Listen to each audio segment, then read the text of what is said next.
ನಮಸ್ಕಾರ, ಶುಭೋದಯ. ರಿಪಬ್ಲಿಕ್ ಕನ್ನಡ ನ್ಯೂಸ್ಗೆ ಸ್ವಾಗತ. ನಾನು ಶ್ರೀಪಾದ್ ಪಾಟೀಲ್. 30 ಸುದ್ದಿಗಳನ್ನು ಗಮನಿಸೋಣ. ಅದಕ್ಕಿಂತ ಮುಂಚೆ ಈ ಕ್ಷಣದ ಒಂದು ಬ್ರೇಕಿಂಗ್ ನ್ಯೂಸ್ ಬರ್ತಾ ಇದೆ. ವಾಲ್ಮೀಕಿ ಹಗರಣದಲ್ಲಿ ನಾಗೇಂದ್ರ ಅರೆಸ್ಟ್ ಆಗಿದ್ದಾರೆ. ಮಾಜಿ ಸಚಿವ ನಾಗೇಂದ್ರಗೆ ಮೆಡಿಕಲ್ ಟೆಸ್ಟ್ ಕೂಡ ನಡೆದಿದೆ. ಇವತ್ತು ಜಡ್ಜ್ ಮುಂದೆ ನಾಗೇಂದ್ರ ಅವರನ್ನು ಹಾಜರುಪಡಿಸಲಾಗುತ್ತೆ. ರಾತ್ರಿ 10:15 ಅರೆಸ್ಟ್ ಮಾಡಿರುವಂತಹ ಅಧಿಕೃತ ಮಾಹಿತಿ ಲಭ್ಯ ಆಗಿದೆ. ತಡರಾತ್ರಿಯೇ ಮೆಡಿಕಲ್ ಟೆಸ್ಟ್ ಅನ್ನ ಮುಗಿಸಿದ್ದಾರೆ ಇಡಿ ಅಧಿಕಾರಿಗಳು. ಬೌರಿಂಗ್ ಆಸ್ಪತ್ರೆಯಲ್ಲಿ ವೈದ್ಯಕೀಯ ತಪಾಸಣೆಯನ್ನ ಮುಗಿಸಿದ್ದಾರೆ. ನಾಗೇಂದ್ರಗೆ BP, sugar, pulse rate test ಮಾಡಲಾಗಿದೆ. ರಾತ್ರಿ ಇಡಿ ಕಚೇರಿಯಲ್ಲಿಯೇ ನಾಗೇಂದ್ರ ವಾಸ್ತವ್ಯ. ಇವತ್ತು ಜಡ್ಜ್ ಮುಂದೆ ಹಾಜರುಪಡಿಸಲಿಕ್ಕಿದ್ದಾರೆ. ಈ ಎಲ್ಲ ವಿಚಾರಗಳಿಗೆ ಸಂಬಂಧಪಟ್ಟಂತೆ ಈಗಾಗಲೇ ಸಿದ್ಧತೆಯನ್ನ ಕೂಡ ಮಾಡಿಕೊಳ್ಳಲಾಗಿದೆ. ಇಡೀ ದಿನ ಇಡಿ ಕಚೇರಿಯಲ್ಲಿಯೇ ಇದ್ದಂತಹ ನಾಗೇಂದ್ರ ವಿಚಾರಣೆಯನ್ನ ಎದುರಿಸಿದ್ದಾರೆ ಅನ್ನೋ ವಿಚಾರ ಗೊತ್ತಾಗ್ತಾ ಇದೆ ಒಂದ್ ಕಡೆ. ಮತ್ತೊಂದು ಕಡೆ 10:15 ಸರಿಯಾಗಿ ಅರೆಸ್ಟ್ ಮಾಡಿದ ನಂತರ ತಡರಾತ್ರಿ ಬೌರಿಂಗ್ ಆಸ್ಪತ್ರೆಯಲ್ಲಿ ಮೆಡಿಕಲ್ ಚೆಕಪ್ ಅನ್ನ ಕೂಡ ಮಾಡಿದ್ದಾರೆ. ಬಿಪಿ, ಶುಗರ್, ಪಲ್ಸ್ ರೇಟ್ ಎಲ್ಲವನ್ನು ಕೂಡ ಟೆಸ್ಟ್ ಮಾಡಿದ್ದಾರೆ. ಈಗ ಮುಂದುವರೆದ ಭಾಗವಾಗಿ ನಾಗೇಂದ್ರ ಬಂಧನದ ಬೆನ್ನಲ್ಲೇ ದದ್ದಲ್ಗೂ ಕೂಡ ಇಡಿಯ ಆತಂಕ ಶುರುವಾಗಿದೆ. ವಾಲ್ಮೀಕಿ ನಿಗಮ ಹಗರಣದಲ್ಲಿ ಬಂಧನದ ಭೀತಿ ಅವರು ಎದುರಿಸ್ತಾ ಇದ್ದಾರೆ. ಶಾಸಕ ದದ್ದಲ್ಗೆ ಎಸ್ಐಟಿ ನೋಟಿಸ್ ಕೊಟ್ಟು ವಿಚಾರಣೆಗೆ ಕರೆದಿತ್ತು. ನಿನ್ನೆ 8 ಗಂಟೆಗಳ ಕಾಲ ವಿಚಾರಣೆಯನ್ನು ಮುಗಿಸಿತ್ತು. ಮತ್ತೆ ಸೋಮವಾರ ಬರಬೇಕು ಅಂತ ಎಸ್ಐಟಿ ಸೂಚನೆ ಕೊಟ್ಟಿದೆ.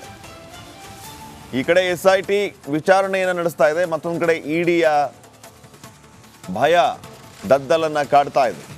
2 ದಿನಗಳ ಕಾಲ ವಿಚಾರಣೆಯನ್ನು ಎದುರಿಸಿದ ದದ್ದಲ್ ಎಲ್ಲಿ ಅರೆಸ್ಟ್ ಆಗ್ಬಿಡ್ತೀನೋ ಅನ್ನೋಂತಹ ಭಯವನ್ನ ಎದುರಿಸ್ತಾ ಇದ್ದಾರೆ.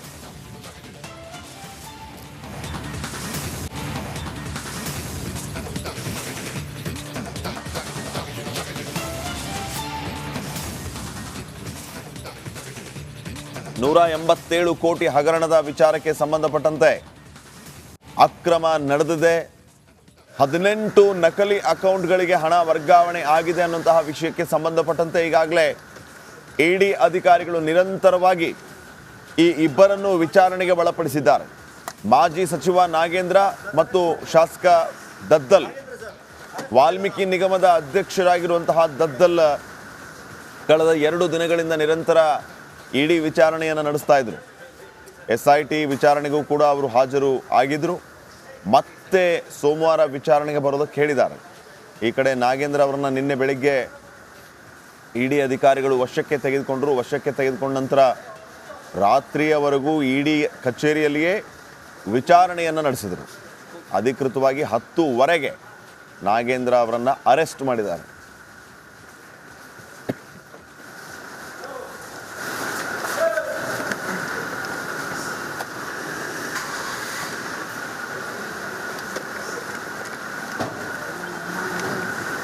ಸರ್ ಅರೆಸ್ಟ್ ಮಾಡಿದಾರ ಸರ್? ಸರ್ ಅರೆಸ್ಟ್ ಮಾಡಿದಾರ? ನಾಗೇಂದ್ರ ಸರ್ ಅರೆಸ್ಟ್ ಮಾಡಿದಾರ?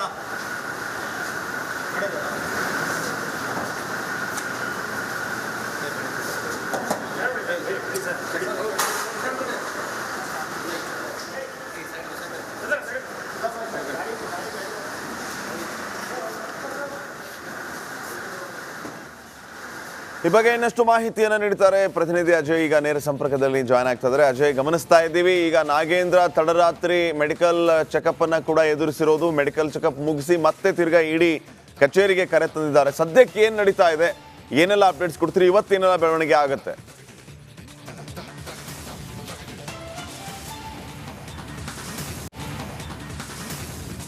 ಖಂಡಿತವಾಗ್ಲೂ ಶ್ರೀಪಾದ್, ಈಗಾಗಲೇ ಏನು ನಿನ್ನೆ ಇಡೀ ದಿನವಾಗ ಏನು ಈ ವಿಚಾರಣೆ ಕೂಡ ನಡೆಸಿದ್ರು ಇಡಿ ಅಧಿಕಾರಿಗಳು. ಇದೀಗ ನಿನ್ನೆ ರಾತ್ರಿ ಒಂದು 12ರಿಂದ 12:15 ಸುಮಾರಿಗೆ ಕೂಡ ಅವರಿಗೆ ಬೌರಿಂಗ್ ಆಸ್ಪತ್ರೆಗೆ ಕರ್ಕೊಂಡೋಗಿ ಅಲ್ಲಿ ಮೆಡಿಕಲ್ ಟೆಸ್ಟನ್ನು ಕೂಡ ಈಗಾಗಲೇ ಮುಗಿಸಿರುವಂಥದ್ದು. ಅಂದರೆ ನಾರ್ಮಲ್ ಆಗಿ ಯಾವುದೇ ರೀತಿಯಾಗಿ ಆರೋಪಿಗಳನ್ನ ಕರ್ಕೊಂಡೋದಂಥ ಸಂದರ್ಭದಲ್ಲಿ ಶುಗರ್ ಟೆಸ್ಟ್ ಆಗಿರ್ಬೋದು ಮತ್ತು ನಾರ್ಮಲ್ ಪ್ರೊಸೀಜರ್ ಟೆಸ್ಟ್ಗಳಿರುತ್ತೆ, ಅದೆಲ್ಲವನ್ನು ಕೂಡ ಈಗಾಗಲೇ ಅಲ್ಲಿನ ವೈದ್ಯರು ಕೂಡ ಮುಗಿಸಿರುವಂಥದ್ದು. ಆನಂತರ 1 ಗಂಟೆಯ ನಂತರ ಆನಂತರ ಏನು ಒಂದೂವರೆ ಸುಮಾರಿಗೆ ಮತ್ತೆ ಇಡಿ ಕಚೇರಿಗೆ ಏನು ನಾಗೇಂದ್ರ ಅವ್ರನ್ನ ಕರ್ಕೊಂಬರ್ಲಾಗತ್ತೆ. ಆನಂತರ ಇಲ್ಲಿಯೇ ಅವರಿಗೆ ಉಳ್ಕೊಳ್ಳೋದಕ್ಕೂ ಕೂಡ ವ್ಯವಸ್ಥೆಯನ್ನು ಮಾಡಿಕೊಡ್ಲಾಗತ್ತೆ. ಒಂದು ಚಾಪೆ ಆಗಿರ್ಬೋದು, ದಿಂಬ್ ಆಗಿರ್ಬೋದು, ಒಂದು ಬೆಡ್ಶೀಟನ್ನು ಕೊಟ್ಟು ಇಲ್ಲೇ ಮಲಗೋದಕ್ಕೂ ಕೂಡ ಇಲ್ಲಿ ವ್ಯವಸ್ಥೆಯನ್ನು ಸಹ ಮಾಡಲಾಗಿತ್ತು. ಇನ್ನು ಈಗ ಏನು 7 ಗಂಟೆ ನಂತರ ಅಥವಾ 6 ಗಂಟೆ ನಂತರದಲ್ಲಿ ಈಗ ಜಡ್ಜು ಮನೆ ಮುಂದೆ ಕರ್ಕೊಂಡು ಹೋಗುವಂಥ ಎಲ್ಲ ಸಾಧ್ಯತೆಗಳು ಕೂಡ ಇರುತ್ತೆ. ಯಾಕಂತಂದರೆ ಇವತ್ತು ಸೆಕೆಂಡ್ ಸ್ಯಾಟರ್ಡೆ ಆಗಿರೋದ್ರಿಂದಾಗಿ ಇವತ್ತು ನ್ಯಾಯಾಲಯ ಕೂಡ ರಜೆ ಇರೋದ್ರಿಂದಾಗಿ ಇವತ್ತು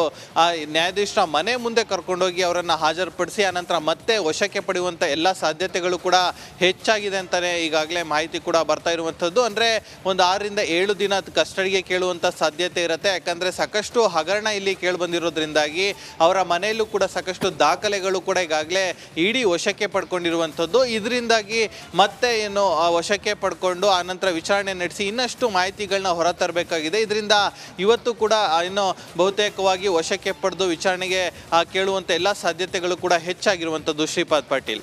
ಓಕೆ ಅಜಯ್, ಈಗ ಒಂದು ಕಡೆ ಮಾಜಿ ಸಚಿವ ನಾಗೇಂದ್ರ ಅರೆಸ್ಟ್ ಆಗ್ತಾ ಇದ್ದಂತೆ ಈ ಕಡೆ ದದ್ದಲ್ಗೂ ಕೂಡ ಸಹಜವಾಗಿ ಆತಂಕ ಆರಂಭ ಆಗಿದೆ. ಕಳೆದ 2 ದಿನಗಳಿಂದ ಅವ್ರ ಮನೆಯಲ್ಲಿ ಕೂಡ ವಿಚಾರಣೆ ನಡೀತಾ ಇತ್ತು 11:40 ರಾತ್ರಿ. ಸೊ ಈಗ ಇವರ ಅರೆಸ್ಟ್ ಸಾಧ್ಯತೆ ಎಷ್ಟರ ಮಟ್ಟಿಗೆ ಇದೆ? ಇವತ್ತೇನಾದರೂ ದದ್ದಲ್ನ ಇಡಿ ಕಚೇರಿಗೆ ಕರೆ ತರಬಹುದಾ?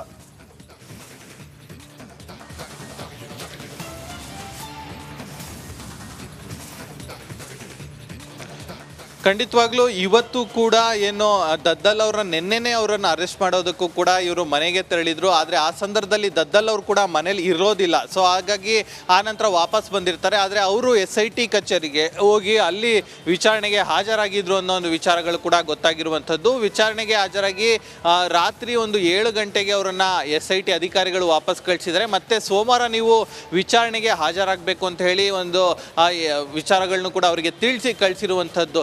ಸೊ ಹೀಗಾಗಿ ಇವತ್ತು ಬಹುತೇಕವಾಗಿ ಅವರನ್ನು ಕೂಡ ಅರೆಸ್ಟ್ ಮಾಡುವಂಥ ಎಲ್ಲ ಸಾಧ್ಯತೆಗಳು ಕೂಡ ದಟ್ಟವಾಗಿರುವಂಥದ್ದು. ಯಾಕಂದರೆ ಇವತ್ತು ಮತ್ತೆ ನಾಳೆ ಶನಿವಾರ ಮತ್ತು ಭಾನುವಾರ ಆಗಿರೋದ್ರಿಂದಾಗಿ ಇನ್ನೂ 2 ದಿನ ಟೈಮ್ ಇರುವಂಥದ್ದು. ಹೀಗಾಗಿ ಸೋಮವಾರದವರೆಗೂ ಇಲ್ಲಿ ಇಡಿ ಅಧಿಕಾರಿಗಳು ಕಾಯೋದಿಲ್ಲ. ಸೊ ಹೀಗಾಗಿ ಅವರನ್ನು ಕೂಡ ಇವತ್ತು ಅರೆಸ್ಟ್ ಮಾಡಿ ಕರ್ಕೊಂಬರುವಂಥ ಎಲ್ಲ ಸಾಧ್ಯತೆಗಳು ಕೂಡ ಹೆಚ್ಚಾಗಿದೆ. ಯಾಕಂತಂದರೆ ಇಲ್ಲಿ ಈ ಒಂದು ನಿಗಮದ ಅಧ್ಯಕ್ಷರು ಅವರೇ ಆಗಿರೋದ್ರಿಂದಾಗಿ ಸಾಕಷ್ಟು ಹಗರಣದ ವಿಚಾರಗಳು ಅವರ ಹೆಗಲ್ ಮೇಲೆ ಕೂಡ ಈಗಾಗಲೇ ಇರುವಂಥದ್ದು.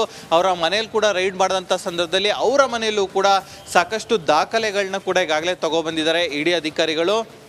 ಆ ಎಲ್ಲ ಏನು ದಾಖಲೆಗಳನ್ನು ಕೂಡ ಈಗಾಗಲೇ ಪರಿಶೀಲನೆ ಸಹ ಮಾಡಿರುವಂಥದ್ದು.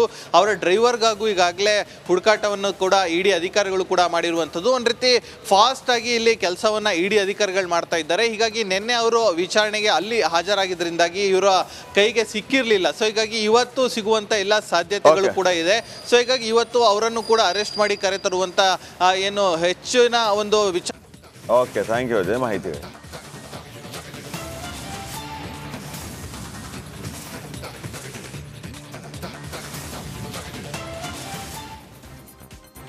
ಈಗ ರಾಜ್ಯದ ಇನ್ನುಳಿದ ಸುದ್ದಿಗಳನ್ನು ಗಮನಿಸೋಣ. ಟಾಪ್ 30ಯಲ್ಲಿ